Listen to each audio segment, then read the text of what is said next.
Hi, welcome to the most requested tutorial for a move in my entire career as a content creator since I started creating pole dance tutorials 2017.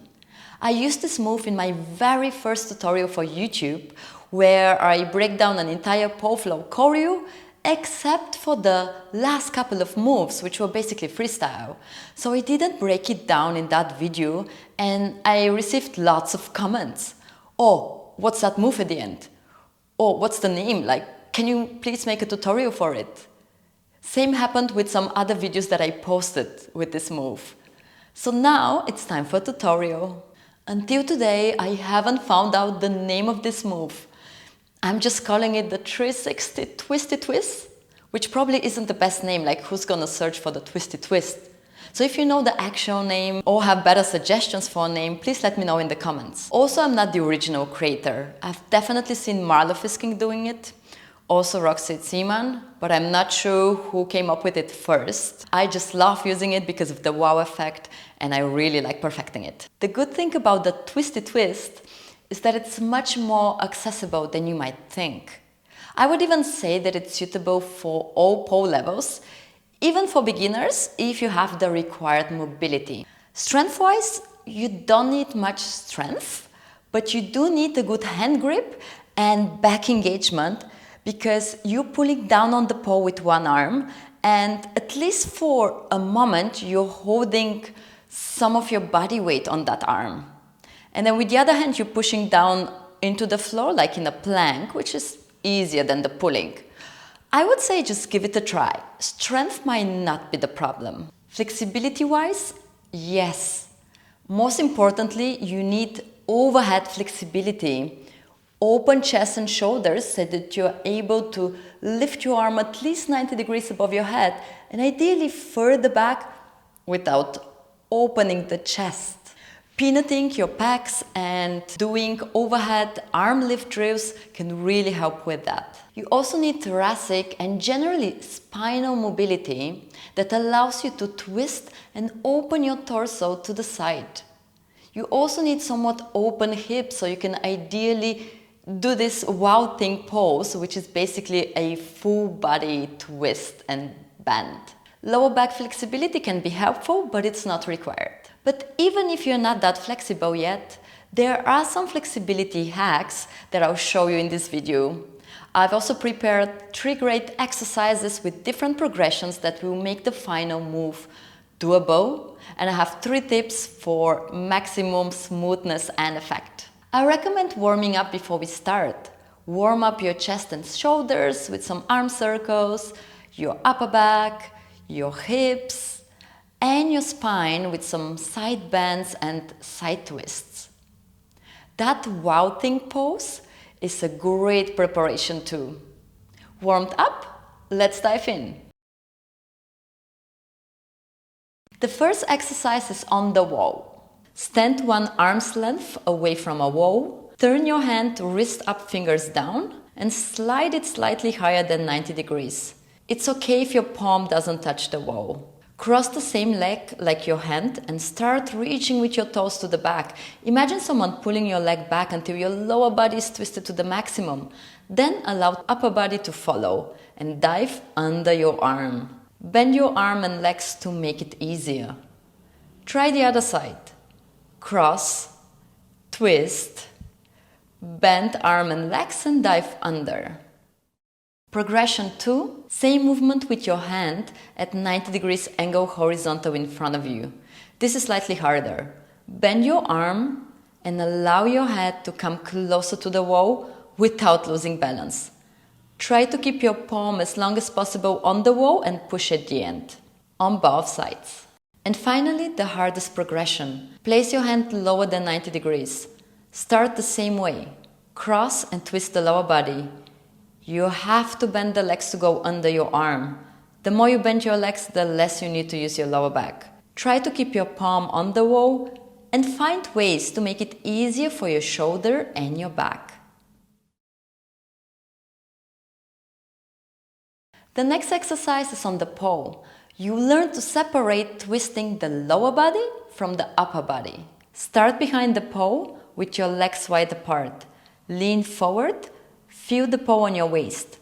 Grab down with the inside hand, pivot away from the pole and grab high with your outside hand. Start pivoting on your feet while bending the legs. Pull firmly with the top arm and circle your inside leg to the ceiling. Twist as much as possible. At your maximum, release the bottom arm and reach in front of the pole. Drop your head back. Continue pivoting and let the rest of your body follow until both feet are on the floor again and you feel the pole at your waist. The top hand has meanwhile slided down to your waist. Change arms and repeat. Here's what it looks like from the side. Your waist always has contact with the pole and is basically rolling around the pole and leaning into the pole. A common mistake is to go up with your torso. Don't go up with your torso and don't pull yourself up. The top arm remains straight, it's only your hand sliding down. Drop the head back and keep the torso low. Imagine a ceiling or a limbo dance bar right above you. Dive under and try not to touch the bar. Try again and focus on sliding the top hand continuously during the entire twist. This is the most important cue for this move. If the top hand isn't sliding down, the effect won't work.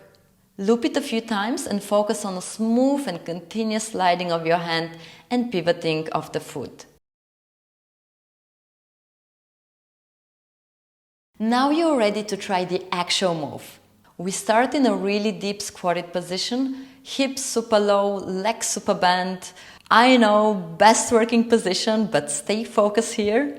So you should be able to twist your hips side to side. The lower your hips, the easier it is. Outside hand up on the pole, inside hand on the floor and slightly in front of your shoulder. You can start already turning your wrist forward and fingers to your body, like we practiced on the wall. Progression 1. First, tilt your head to the side. Second, pivot and turn your hips away from the pole. Third, start sliding the top hand and close the legs. Drop the head back, look at the bottom hand, rotate your hand and push into the floor to finish on your knees. For now it's okay if your head touches the floor and you end up lying on the floor. The goal right now is to focus on sliding the top hand down and diving under your arm. That's the whole trick, sliding the top hand and allowing the torso to rotate on its own axis. Imagine a limbo stick right above your head. You want to stay underneath. Your palm doesn't need to stay on the floor, but try to keep your fingertips on the floor. Progression 2. We'll slide the leg around to starting position. This will help you nail the balance and finish the movement properly. Tilt your head, rotate your arm and start turning to the side. Besides pivoting on your feet, pushing your hips forward helps a lot with momentum. Slide the top hand, bend, rotate the bottom arm and quickly circle your leg around. Push firmly into the floor like in a plank. The quicker you get the leg around and the more you push into the floor, the easier the balance. Once you feel stable again on both feet, you can release and re-grab with the arm that's holding the pole and repeat this movement. Now it may feel weird to loosen up the grip of the hand that's holding you on the pole. But it's not just your hand holding, it's also your back. Focus on engaging your lats by sliding your shoulder blades down your back. Progression 3. We will lift the circling leg and draw a circle in the air. This might even feel better than circling on the floor because it pulls your hips up and prevents you from collapsing down. Just remember that even if your leg is going up, you go down with your head. Again, you initiate the momentum by pivoting and pushing your hips forward. The leg follows and straightens to the ceiling. Sliding your hand down on the pole will get you around to starting position. If you don't slide down your hand and don't dive down with your head, you might get stuck here. If you're looping this movement, you can even keep the circling leg off the floor the entire time. For this, you're using your waist grip for balance so that you can re-grab. Your start and end position is always with your hips facing away from the pole and legs bent.